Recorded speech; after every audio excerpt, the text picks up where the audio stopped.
Welcome to On the Edge with JP Devine from Central Maine Sunday. On the Edge with JP Devine Audio is made possible by our subscribers like you. Thank you for listening and supporting local journalism in Central Maine. Now here's JP Devine. Good morning. Here I sit, waiting for the news, the good news or the bad. As you read this, the inauguration will be over and part of history. What will have happened? Another horrible insurrection? Bloodshed? A successful coup? American soldiers and citizens firing on one another? That option's too horrible to contemplate.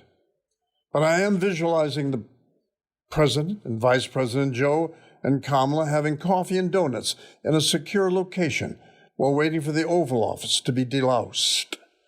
In the interim, I imagine the cleaning crew in hazmat suits walking the halls of the West Wing with black bags, picking up discarded Diet Coke cans and Burger King wrappers. I'm also predicting that several congressmen and a flutter of Capitol police officers may have been arrested. I hope so.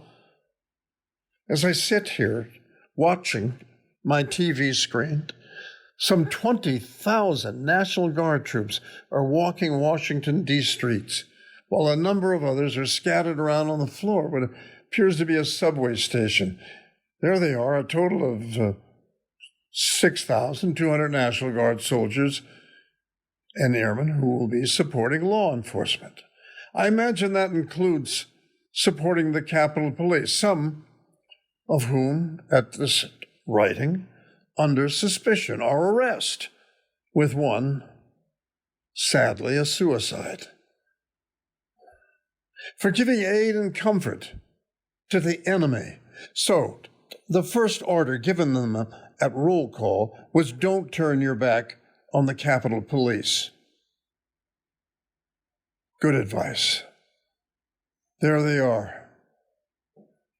Our brothers, sisters, wives, girls and boyfriends and sons and daughters, gays and straights, in uniform, their heads resting on equipment bags, some dozing, some texting on their phones, others staring into space and dreaming of a Starbucks latte and maybe a sugary roll.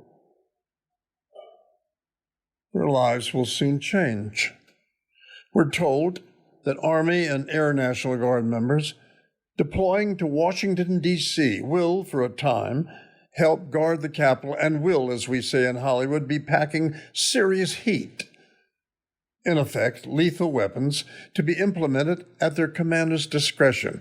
We're also told that such heat will likely be in the shape of M4 rifles or 9mm Berettas. I'm not one with lethal weapons. Back in 1953, in the middle of a Texas desert, I was trained in the use of .45s and a carbine, none of which I mastered. When first handed the .45, I dropped it. The trainers, in unison, took several steps back and made clucking sounds. The next day, I was sent to a college in Louisiana to learn to type and write classified intel documents. I'm proud to say that I mastered the old Underwood, and I dated a Kappa Delta girl who owned a white caddy. I didn't drop either of them. It's January 14th here. The sun is shining, and Washington, D.C. is quiet. How's things looking for you on the 24th? Wake me when it's over. Thanks for listening to On the Edge with JP Devine. On the Edge with JP Devine Audio is made possible by our subscribers like you.